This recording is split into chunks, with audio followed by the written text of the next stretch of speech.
Regardez ces images apocalyptiques de ces dépôts pétroliers en flammes en Iran. Les frappes israéliennes ont provoqué une épaisse fumée noire des sites sous un déluge de bombes depuis plus de 24 heures.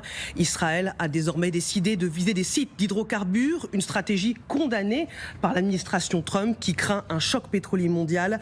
Partons en Iran retrouver Siavosh Ghazi, correspondant France 24 RFI à Téhéran. Vous le savez, nos reporters, nos correspondants sont déployés à travers le monde pour raconter ce qui se passe en temps réel. Bonjour Siavosh, je précise que vous portez un masque pour vous protéger des émanations toxiques engendrées par ces frappes. Siavosh, comment les Iraniens vivent ces frappes? Je précise que vous êtes... vous avez quitté votre masque car vous êtes au sein d'une manifestation. Racontez-nous, Siavosh Ghazi. Non, j'ai enlevé le masque parce qu'il y a trop de bruit et donc j'avais peur que vous ne m'entendiez pas. Je l'ai enlevé à l'instant pour pouvoir donc intervenir à l'antenne. En fait, je n'ai pas entendu la question que tu me posais. Est-ce que tu peux répéter la question?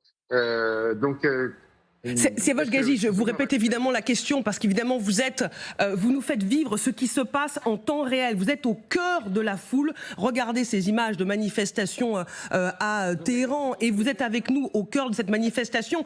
Je vous demandais comment les Iraniens vivent ces frappes. On l'a dit, Israël a marqué un tournant justement en menant des frappes contre des sites pétroliers en Iran.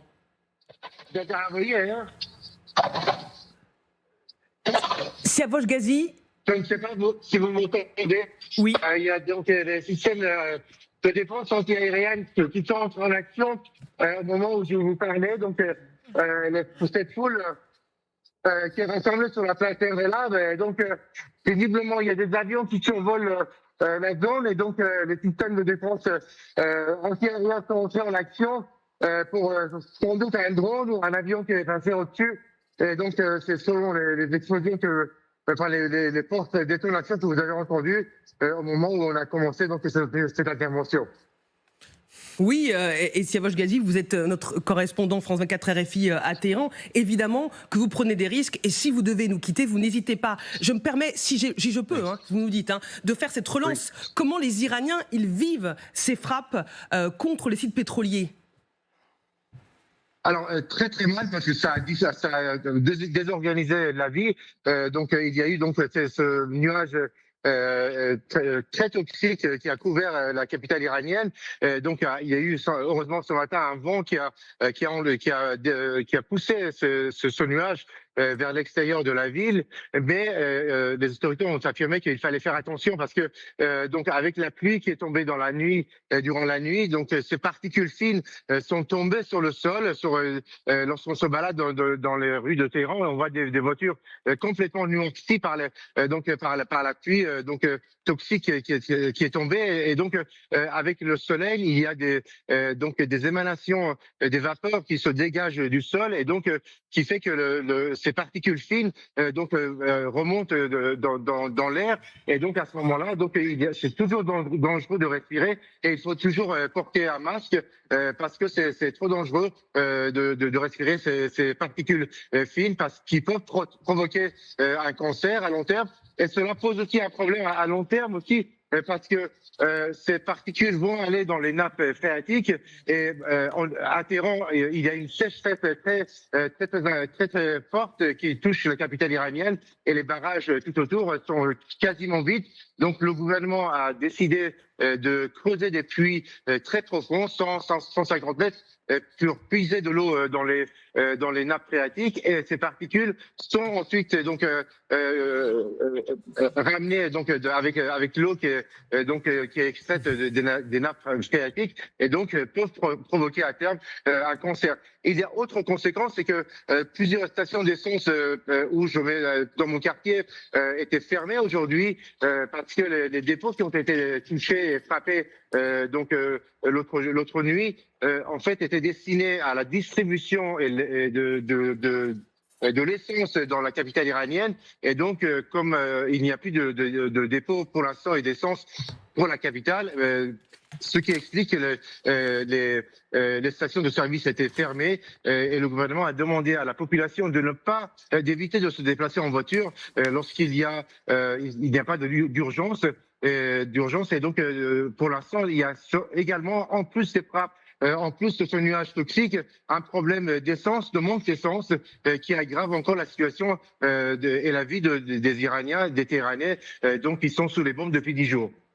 Et vous aussi, merci pour ces précieuses remontées de terrain. Siavosh Ghazi, correspondant France 24 RFI pour Téhéran. Siavosh, vous pouvez maintenant remettre votre masque parce que vous prenez le risque pour nous, pour qu'on puisse vous entendre clairement, d'enlever votre masque. Il est important évidemment de se protéger face aux émanations toxiques engendrées par ces frappes. Miko, quel est l'impact de cette stratégie israélienne ?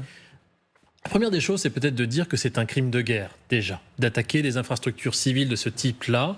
Et il y a une double dimension. Il y a le fait d'avoir frappé ces infrastructures civiles-là, et il y a évidemment le problème environnemental et le problème sanitaire qui en découle. Donc pour expliquer un peu le mécanisme, dans une raffinerie de pétrole, vous allez avoir tout simplement une tour de distillation, et dans cette tour de distillation, vous allez avoir là où les molécules d'hydrocarbures vont se séparer des molécules les plus légères aux plus lourdes.